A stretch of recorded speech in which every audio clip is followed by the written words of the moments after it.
Recognize important data before use Cortex. Before reporting like annual, there are important data that must be prepared in advance. What is the data like, for example? The first one is a turnover sis. So turnover is the total income year from business. In one period, usually it's a year.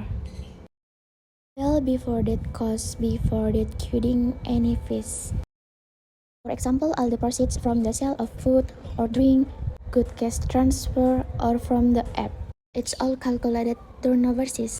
Means it's basically for what about or trade for a year is right? Yes, that's right. Second is property or business asset. Business asset, what is the asset, for example? Like cash, business account balance, business equipment such as storefront machines in stock, even operational vehicle if any. Oh, I mean it's all. We count, yeah, right? Later we'll describe everything. Means it has its own values, yeah? Yes, since we just put in of treasures is the same price, right? The third is a debt or obligation. Example like what? Suppose a bank loan, cure debt to supplier or installment of business equipment. All debts effort still has to pay that include debt. Oh, that means it includes same debts too, yeah. What's the name same debt? Who are involved in our effort as well? This is let the tax report is also accurate. Cortex education. I've heard before Cortex or not. Have you ever heard but the system doesn't yet, Tax Cortex is the tax administration system, the Directorate General of Taxation. Previously, it was using JP Online system. Well, that's the system that still separated apart like on a pie that like billing. If, for example, want to report it like a billing. Oh man, so yeah, the system now. Yes, now it's more real time, easy to with the Cortex system. How? Yeah, because I don't understand, right?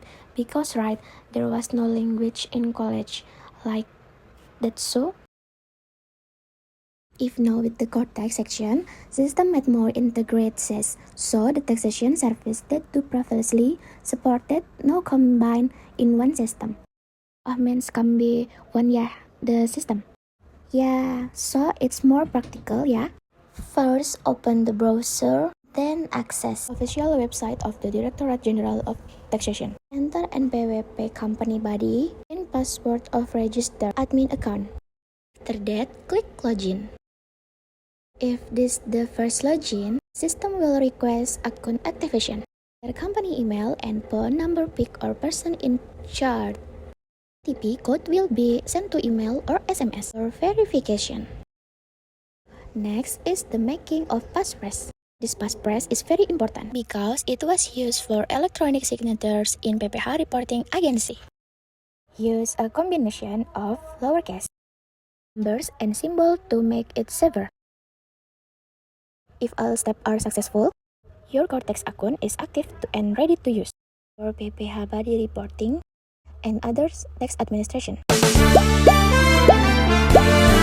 Taxpayer identification number is an official identification number issued by the Directorate General of Taxpayers, and NPWP is used as a means of tax administration and service as proof that an individual or a business has been forcibly operating. For a small business like Chiluk Chicken Crispy, is it necessary to have an NPWP? Definitely, ma'am, because having an NPWP makes it easier for MSMEs owners to handle various business administrative tasks, such as apply for business capital loans, participating in government program, and handling business legalities, and also enhance the business credibility as customer and business partner.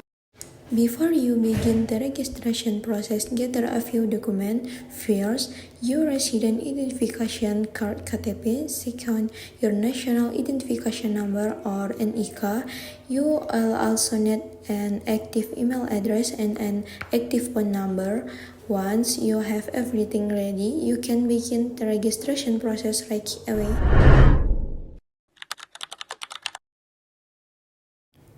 like to ask, have you separated your business financial from your personal finances?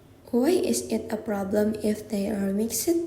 Let me give you example, ma'am. Say your business bring in 1 million in revenue today, and then you take 300,000 for household expense without recording it.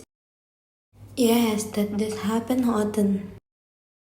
Well, that result is that when you want to calculate your profit, you find it easier to track exactly how much money is being used for the business and how much is being used for personal expense. What are the benefits of keeping them separate? There are several important benefits. First, you will have a cleaner picture of the business financial condition. So I can see exactly where the profit losses are coming from. That's right. Second, your financial record will be more organized and easier to manage. Also, everything is organized in order, which means I won't have any trouble keeping track of it, right? That's right. All the business transactions are properly recorded and treat your business will look more professional. What do you mean by that? For example, if you ever want to apply for business loan from a bank, the bank will usually ask for your business financial statement. If your professional and business finance are kept separate, through statement will be easy to prepare. So it's not true that tax from MSMEs are going up to around 22%. It's not entirely. The 22 corporate income tax rate has duly been in effect for several years now. Government regulation number 20 of 2026 does not establish a new tax rate, but rather specifies the business categories eligible to a 0% final income tax rate for MSMEs. Oh, I see. So what change is the rule regarding who is subject to the absolutely 0.5%, right? That's exactly right. So, who is affected by this rule? Several business entities such as PTS, GVS, partnership and other types of business entities are affected by this change and generally no longer use the 0.5% final BPH scheme for MSMEs. Does that mean business organized as GVS are included as well? Yes, that's right, ma'am. But that does mean the tax they pay will automatically become a heavier burden. Could you give a simple example that this woman can really relate to? Their understanding of things is still pretty basic. Talking about tax can be a bit too dry, don't you think? Just give a very simple example. Okay, for example, let's say I had total revenue for a given period exceed 100 million. The tax rate is 0.5%. The tax payable will be 500 of that revenue. Oh, okay, but what if my business is currently operating at a loss? That's correct, because the calculation is based on revenue. So, what if we use the corporate income tax scheme instead? If it turns out that the business is operating at a loss or has not yet turned in a profit, then no income tax is due. So, for example, if the business is making a profit yet, I'm not subject to income tax. That's right, ma'am. The government has classified that this regulation is relatively a burden on business. So the most important thing is to understand the applicable regulation and maintain proper financial records so that profit and business expense can be calculated actually. Now I better understand that government regulation number 2026 for 20 years does actually raise tax to 22%.